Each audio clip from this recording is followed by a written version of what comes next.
जी दोस्तों, इस वीडियो में हम जेक्यूरी के तमाम सिलेक्टर की बात करते हैं। जैसे कि आपने पिछली वीडियो में देखा कि जेक्यूरी का सिलेक्टर डॉलर साइन और पैरेंथेसिस से शुरू होता है और ज़्यादा इस्तेमाल होने वाला सिलेक्टर जो है वो एलिमेंट सिलेक्टर होता है, जिसमें हम डायरेक्ट एलिमेंट का नाम देते हैं और उसके बाद जो है फिर आईडी है और क्लास है। तो और इसके अलावा जितने सिलेक्टर हैं वो मैं सब आपको दिखाता हूँ। एक लिस्ट मैंने बनाई है। तो देखिए, एक सिलेक्टर ये होता है जिसमें तमाम एलिमेंट जो है ये सिलेक्ट कर लेता है। मैंने यहाँ कमेंट में भी लिखा हुआ है। उसके बाद एक सिलेक्टर होता है जो कि आईडी है और आईडी हैश के साथ ही आती है। तो ये जो है वो आईडी यानी डिफ के नाम की जो आईडी है उसको सिलेक्ट करेगा। एक सिलेक्टर हमारे पास क्लास का होता है जो कि डॉट डिफ यानी जो सीएसएस का जो सिंटैक्स हैं वही तमाम यहाँ पे इस्तेमाल होते हैं। और पी का एलिमेंट को ये सिलेक्ट करेगा, डायरेक्ट टेक का सिलेक्ट करेगा। टेक को नेम डेक का नेम है, ये सबसे ज़्यादा जो मैंने बताया इस्तेमाल होता है। उसके बाद हम H1 H2 H3 इस तरीके से इसको सिलेक्ट कर सकते हैं, जो कि सिलेक्ट ऑल H1 2 3 एलिमेंट्स, तमाम H1 2 की हेडिंग्स को जो है वो सिलेक्ट कर लेगा। उसके बाद हमारे पास H1 कॉलम फर्स्ट।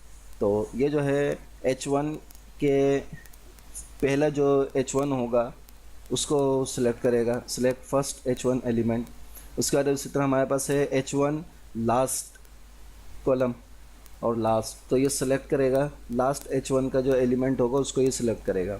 उसके बाद फिर हमारे पास आ जाता है एक selector B colon first dash child. ये करेगा select all B elements that first child of their parent, यानी B किसी पैराग्राफ में बी इस्तेमाल हुआ हो, बोल्ड किया हो, तो उसको यहाँ पे बी नहीं कुछ भी आ सकता है, तो उसका जो फर्स्ट चाइल्ड होगा अपने पेरेंट का ये उसको सिलेक्ट करेगा। इसी तरह यहाँ पे बी लास्ट चाइल्ड, तो यानी ये select all B elements that last child of their parent, जो अपने पेरेंट्स के लास्ट चाइल्ड होंगे ये उन तमाम बी को जो है वो सिलेक्ट कर लेगा पूरे पेज के अंदर HTML के।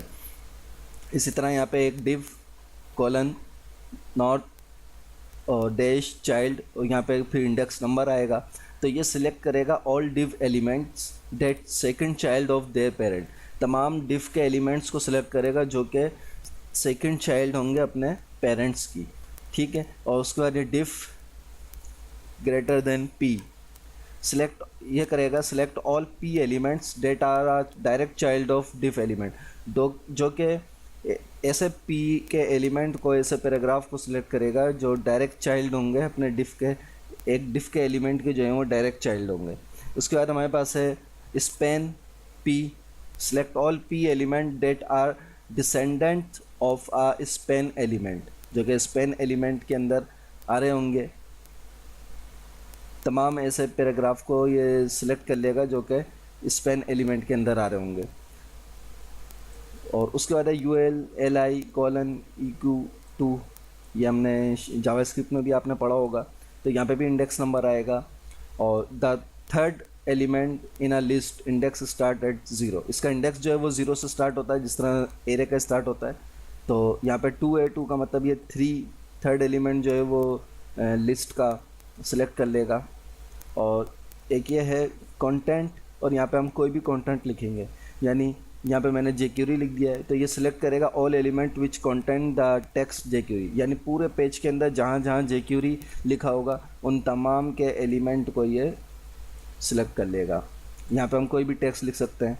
और यहाँ पे इसी तरीके से ये एट्रीब्यूट का है, तो select all elements with a source attribute, यहाँ पे कोई भी हम एलिमेंट लिखना चाहें वो लिख सकते हैं, लेकिन यहाँ पे सिर्फ ये इसका सिंटैक्स है कि यहाँ पे सोर्स की जगह हम ऑल्टर या टाइटल या कुछ भी XYZ जो ही लिखना चाहते हैं वो यहाँ पे सिलेक्ट हो जाएगा जो लिखेंगे यहाँ पे। तो ये select all elements with a source attribute, attribute के सोर्स के साथ जितने भी एलिमेंट होंगे उन सबको ये सिलेक्ट कर लेगा। इसी तरह यहाँ पे इनपुट, ये सिलेक्ट ऑल इनपुट एलिमेंट्स, जितने एलिमेंट इनपुट वाले होंगे उन सबको ये सिलेक्ट कर लेगा।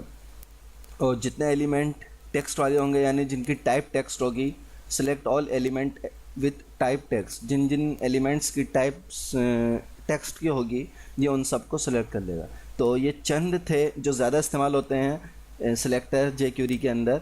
बाकी इसके अलावा और भी बहुत सारे सिलेक्टर हैं, एक लंबी लिस्ट है इसकी, लेकिन ये मैंने चंद यहाँ पे लिखे हैं जो ज़्यादा इस्तेमाल होते हैं, ताकि जो ज़्यादा यूज़ में आते हैं, ताकि ये अच्छी तरह आप लोग देख लें, ताकि ज़्यादा ये आपको जो है वो अच्छी तरीके से गाइड हो सके कि ज़्यादा सिलेक्टर कौन कौन से आते हैं। तो इनकी आप जब खुद प्रैक्टिस करेंगे अच्छी तरह, तो ये आपको और बेहतर तरीके से जो है पता चल सकेगा कि किसका क्या काम है और किस तरीके से ये काम करता है। तो अब हम मिलते हैं अगली वीडियो में, जिसके अंदर एट्रीब्यूट वगैरह की हम बात करेंगे।